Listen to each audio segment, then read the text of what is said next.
Gloucester services. It's the best in the country. Nice lad. Also, they don't Is talk, it they in don't talk like Yorkshire? that. No, Gloucester's in Gloucestershire, mate. Yeah, Gloucester. That's Gloucester, isn't it? All right, you lot, we're here at Gloucester Services because it's the best service station in the country. In the south. In the south. There's a There's really another good one in the Pennines on the way to Penrith. And another one in like somewhere in Scotland. Yeah. And they're all from the same company, actually. Yeah. Are they? Westmoreland. Westmoreland. Farm shop. So, All right, nice. check it out. And we're on the way to Sheffield Documentary Festival to hobnob, powwow, chit-chat, try and meet some people, raise some awareness, make some good contacts to see if we can get this documentary off the ground. This is very, very exciting, I have to say. Remi's just come back from a wedding on the Amalfi Coast in Napoli. Billionaire's wedding. They shut Palermo down. Is that right? Dua Lipa. Dua Lipa. No, I didn't go to Dua Lipa's wedding. No. Did Dua Lipa get married? Yeah, this weekend. Oh, man. Oh, well, that ship sailed. Cool. All right. Let's go get a cronut.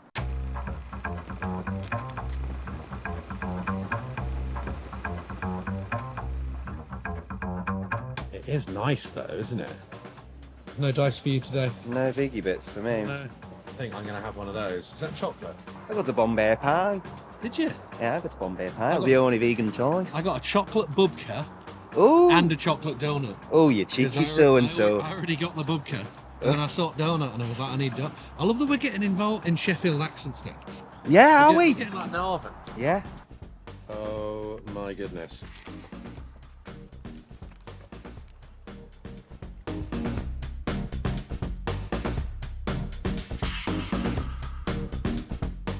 I'd say that probably 70% of our videos on YouTube are just shots of road signs, Google Maps on a phone, and wing mirrors and these ones. What are these called? Oh, no. There he is. Shows the journey. We're all on a journey. All on a journey. Long and winding road.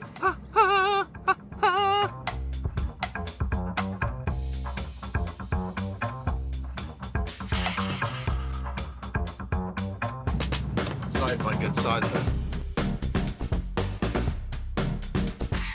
We're on Stanage Edge in the Peak District because we took ages to get here, so we missed accreditation.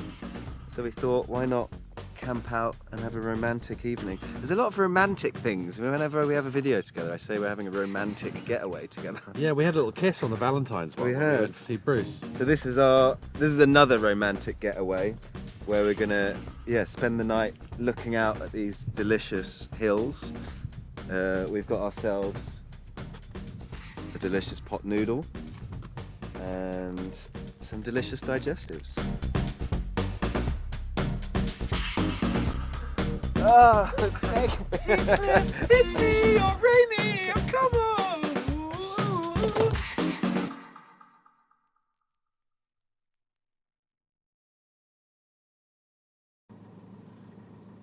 Remi,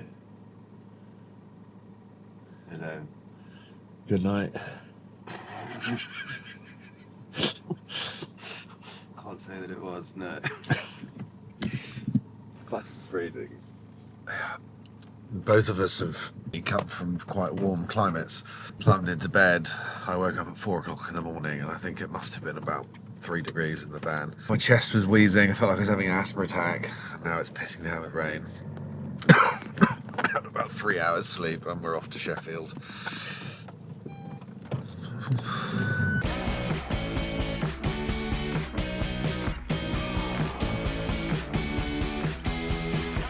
I've packed 4 summer outfits. I might have to go to a shop and get myself like a jacket and a belt. I didn't pack a belt either. Right, let's go hustle. We got a meeting at 9:30 with Priya from a company that specialises in documentary fundraising. Here we are in Sheffield, historical city, home of many things. Sheffield United. Sheffield United, Sheffield Wednesday. Sheffield Wednesday, Henderson's Relish. and many, many festivals, including the Sheffield Documentary Film Festival. Oi, oi.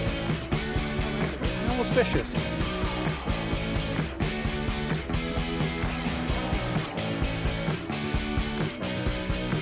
Hey, how fascinating was that, Remi? That was absolutely great. Yeah. Terrifying but fascinating. Terrifying and fascinating. AI is here, and actually some pretty cool things. And look who we bumped into! Hey! It's Mon! Yay! Always nice to see a friendly face. Now we're off to go brunch. It turns out that we both hate networking. So we went into the networking event and got a free coffee, got a hash brown, and left. I don't know if anyone is watching has had those experiences. You go to like a networking event, you're supposed to like meet people. You go in there cold, you don't know anyone, and you're just supposed to introduce yourself to people. And there's always like groups of 4 or 5 people all like talking really intently to another. What do? Do you just like slide in and wait for a moment to be like, hi? Or and do there's you, like an awkward, what is it? I like, or it's do just you weird. grab your camera and just talk to yourself? I'm much more comfortable just looking at my own face talking nonsense. So yeah, what we've decided to do is to go for quality over quantity. In an hour's time, there is a round table with commissioners who actually fund documentaries. And that's why we want. That's what we want. That's why we're that's here. why we're here. We're looking for Yeah. funding for the documentary, which actually, incidentally, has changed significantly somewhat just in the last week in the way that it looks. And we will explain that in more detail once we have the full picture. And then this afternoon, we're going to a similar thing, a round table with people who Should we work go in sales. shopping? Should we go shopping? Yeah. That's a great idea. All right, let's go. Like, Get yeah. some vintage clothes. Go back this way. I've got to go to a party this weekend, and the dress code's fluoro. Fluoro. So there's like New rave. it's a 50th birthday party, which makes me feel simultaneously young and old. Because I'm only 39, but I've got friends who are 50. That's quite nice actually, because they've kind of been through the mill and got most of the shit out of the way, and are seemingly quite grounded. Viewers, opinions? Yay or nay? For those of you who don't know, Remi here is actually half Dutch. And his name's Remi Bumstead. Bumstead isn't the Dutch bit. No, that's the English bit. That's the English bit. Yeah. Which are from boats. People that lived on bum boats. Bumsteaders. They lived on bum. They steadied on bum boats. And what's the Dutch bit of your name? Kvist. That definitely sounds more Dutch. Oh, look at that. Team NL. Mate, that is so good. Good, isn't it? Oh, yeah, you have to get that. Okay, this is a cultural observation, right? That shopping for men in the south of England is really shit. You go to the vintage shops in London, it's all like steampunk, like ex-army stuff and like the occasional jazzy thing. In the north, the clothes are fantastic. Like I was in Manchester, like vintage like situation was fantastic. And we are now on a street here in Sheffield, I don't know what it's called, opposite Aberdeen Court. And the clothes in here are fantastic. Gonna get that and that, all for under 40 quid. We got our haul now, haven't we, from the shop.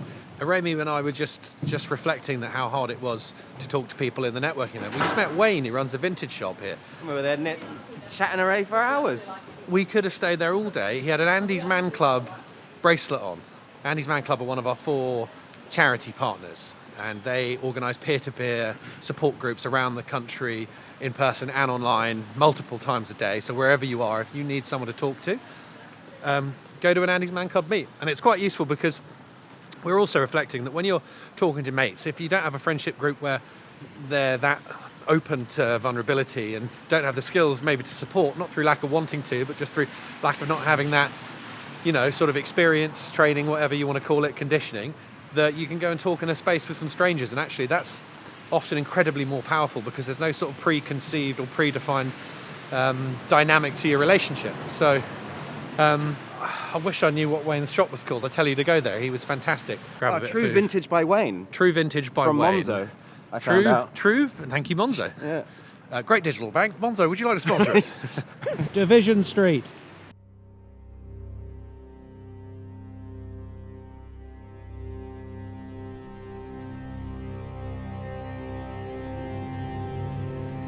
"15 minutes before then, and it's also a 15-minute walk. There's Beyond the Algorithm, the rise of YouTube documentary. So it's So when is basically if we do this round table, Yeah.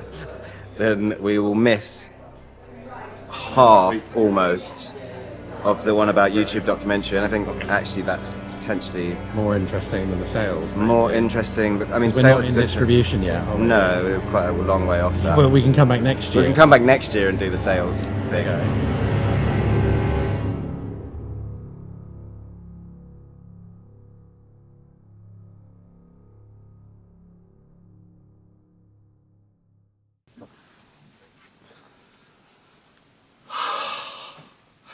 Hi everybody. Hi. So we want to talk to you about conflict.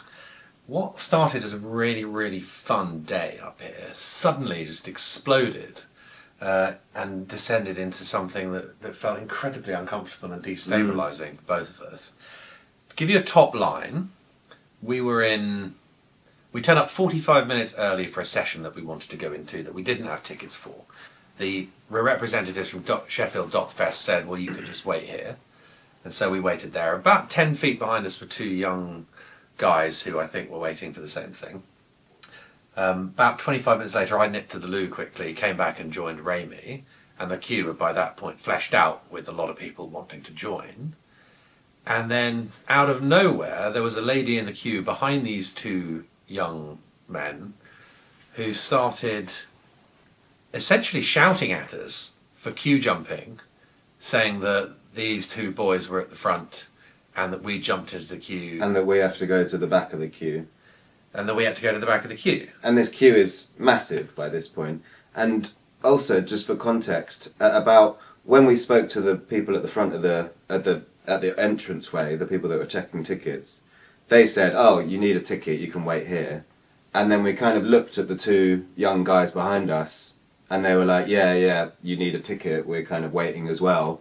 A lot of these things you need a ticket for. So we'd spoken to them, and that was like maybe 10 minutes into waiting. Yeah. So we'd already had this interaction with these two guys, and if they wanted at that point to say, when it's just us there, they could have said, oh, actually, we got here first, can we just go ahead of you? We'd be like, yeah, totally fine. But they didn't. So, and then suddenly, this lady, and the fact that she's a lady is contextual information for the story.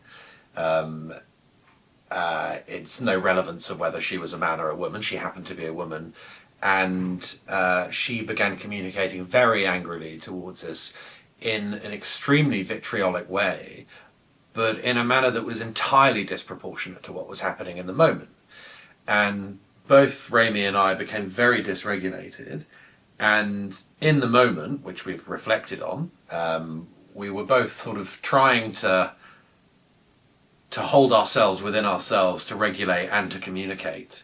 And I simply inquired as to why she was communicating in this way, but it became very, very apparent very, very quickly that she was very, very triggered by something that really had absolutely no relevance to the situation that we were actually in. It was a reaction that was happening because of something that had happened in her past. And this is all really kind of based on our reflection afterwards, really, in terms of like really kind of contextualizing it.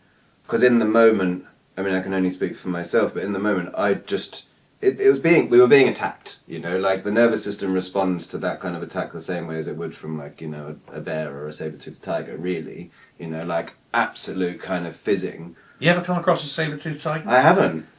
Funny. But I can imagine it would be like this. I imagine it would be like that. Yeah.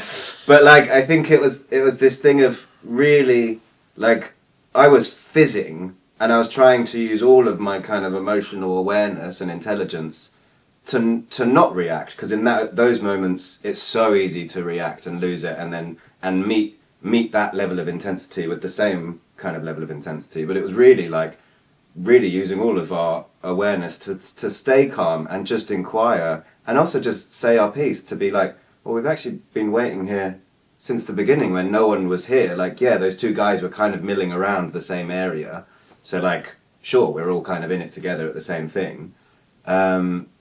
And she wasn't there, so I'm not sure when even she came into this kind of picture. But it was really us trying to maintain that level of calm, and also just to explain calmly, like, yeah, we've been here since the beginning, what's this level of intensity about? And like, also, if you really want to go ahead, you can, like, sure, we're at the front of the queue, if you want to go ahead, that's totally up to you. But she didn't really allow us to speak. It was just her voice that was constantly going and hammering us for what we've done. We've jumped the queue. We're bad people. Like, are you going to be reasonable? Are you going to be reasonable? It's like, The irony being is that the communication that was coming in our direction was completely unreasonable, and there was no space for reasoning. But it made me reflect on conflict itself and anger, and the act of having an old wound, which I'm speculating, but let's say hypothetically, around the injustice. And she perceived a large injustice going on, and we were the ones who were, in her mind, perpetrating that, and she was rescuing the boys who were the victims. And she was behaving like a bully. Like, there are no two ways about it. That is what was happening. And it's very sad that people who do bully genuinely have been bullied themselves. And it made me reflect on the times in my life that I've been unreasonable, whilst in the moments of conflict, when I haven't been resourced enough or had the capacity or the tools to create the space between stimulus, which in this case was her perception of us jumping a queue, and reaction, which in this case was her communicating in a very vitriolic way from a point of one-up, being the saviour, but in a way that was incredibly patronising, condescending, and aggressive, and as I've said, disproportionate to what was happening. It was at this point that it became very apparent she was frying an egg with a blowtorch, and we had to take ourselves away from the situation. And such was the level of our dysregulation that we went and sat in the cafe, breathed, and then decided that we had to go outside. And then when we got outside, said we needed to walk and we needed to come back to our hotel room. So very sadly, we've cut this day short. But I know, if I speak for myself, that I couldn't have then engaged with the content for the rest of the afternoon with my nervous system in the space that it was. And then thinking about the dysregulation in myself, and I said to you, it's like, that level of communication triggered something so deep within my nervous system from the way I've been communicated with people very, very close to me in my life that I've in recent history decided to take a step back from, to look after myself, that it brought up something so deep within me that I, on a nervous system level, was reacting to, but outwardly I managed to create a little bit of space between stimulus and reaction and acknowledge that I needed to give myself a timeout and step away from this, which is something that they and she hadn't done in that moment. And, this is in a queue for a session at, Sheffield Documentary Festival. You can imagine these situations when you're sitting at the tables of true seats of power around the world with people who aren't emotionally literate when it comes to creating global conflict. And the reason that we're talking about this is not because that we're in any way sort of some mental health pariahs, and we're not, trained professionals in this, but we are people with a mental health experience, and in promoting these conversations and dialogues and asking the right questions of ourselves and hopefully proposing them so that others might reflect on it, is to bring people to a more central ground where communication is more level and the listening is more active, and we can hear what it is each person is saying, and not necessarily agree, but not get into a position where we are attacking people, but rather where we're challenging them, and we can have these open conversations so that things don't disintegrate and fall apart like they are globally in so many ways. Yeah, and I think the real takeaway of this, for me, is that I think we both handled that very well, even though we were fizzing and we had to leave, and now we've had to basically, waste all this money and not go to this amazing film festival and go to that amazing session. Yeah, but I'm not going to shame myself for that. No, I'm not. Done that my whole life. Yeah, that has been the default, and it is, speaking about men's mental health, it is a very much a default thing, is to beat oneself up about things as perceived failures. Yeah. But to flip that script and be like, actually, it's like, we're here and we're not engaging with the content this afternoon. But we did the I'm right fucking thing. Proud of you. Yeah, I'm proud of you, and I'm genuinely really proud of us how we handled that, because it would have been so easy. A previous version of myself would have jumped and flipped and met that fire because I believed to be right. But now having, looked at my own kind of the way in which I see the world and act in it, allowing ourselves to have that space to be like, okay, that's happening, but I'm not going to match that. I'm just going to try and take a deep breath, but at the same time, say our piece. And then when you realise that it's not going anywhere, we just have to take a step back. And I think that's a really positive thing about creating those spaces between stimulus and reaction, and acknowledging that you cannot, where you begin and where you end. Where is that boundary, and how you're putting it in place in a respectful but firm way, because you cannot change the behaviours of others. And generally, when you are trying to change the behaviours of others, it's because you're not looking at that part of you that represents that. My therapist says, you spot it, you got it. In fact, your therapist as well, she's great. Yeah, she is great. If you spot it, you got it. Yeah. And it's one of those things that when people are, it's such a terrifying thing to take responsibility for those parts of ourselves that are too painful to look at, parts of our identity, that we make it someone else's responsibility.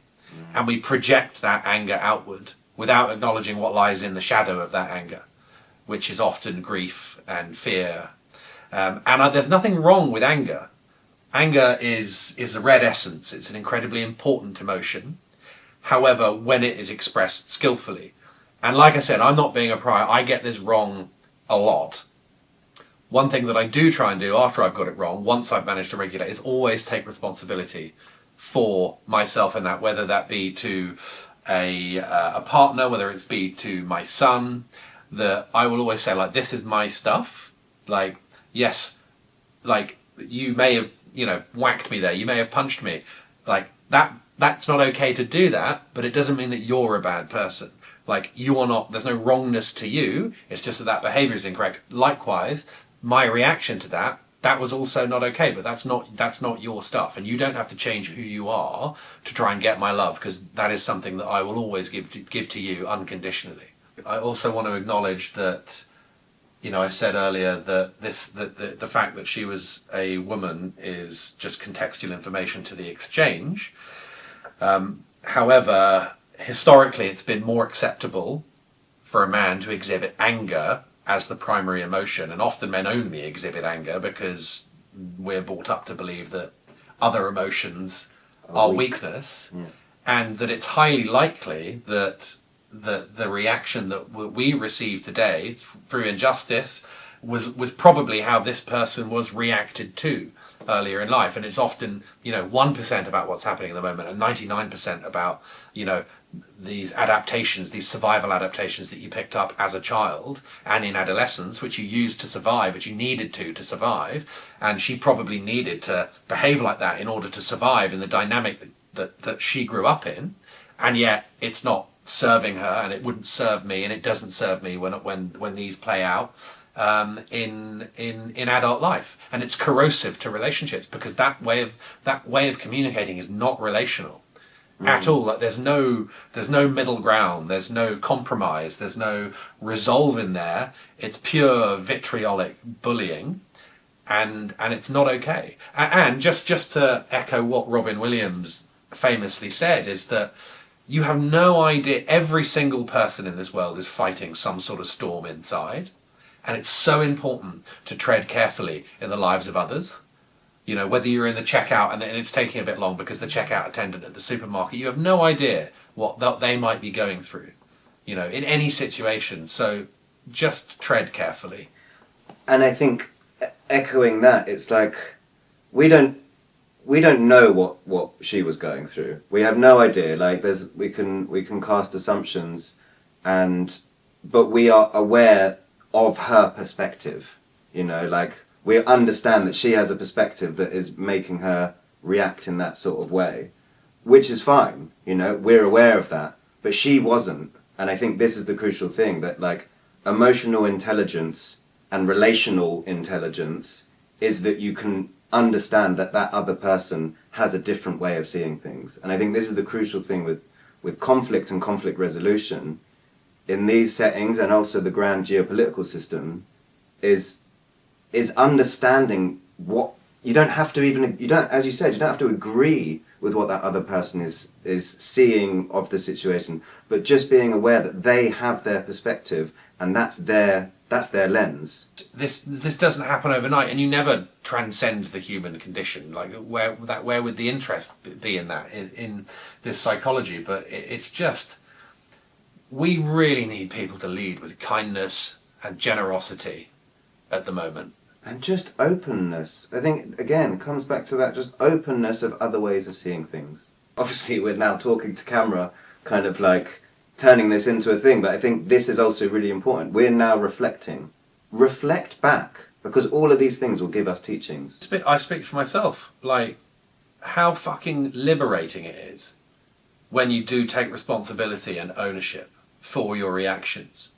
And particularly to the people whom you have communicated with in a certain way. It's that taking that responsibility and being honest with yourself and others is exposing, but it doesn't expose you to failure or weakness. It exposes you to growth and strength. Own your shit. Own your shit. Own Finally, your shit. we own a shit. The Greater Man Challenge. Anyway, we feel like there's a lot of positive, high octane content on our channel. You know, talking about things and stuff and restoring the boats. I'd love one. Vegan friendly, fruit pastel. We just come back to binge on sugar. Yeah, so we're gonna watch some TV, eat some sweets, cuddle, push the twin beds together, and think of England. Yeah, but you know, we hope this was useful. You know, it's like I said, we're not professionals. We're just two men finding our way in this world and wanting it to be a better place. So, my favourite flavour as well. What one? Blackcurrant. Blackcurrant. Yeah. I'm a red guy. Thank you.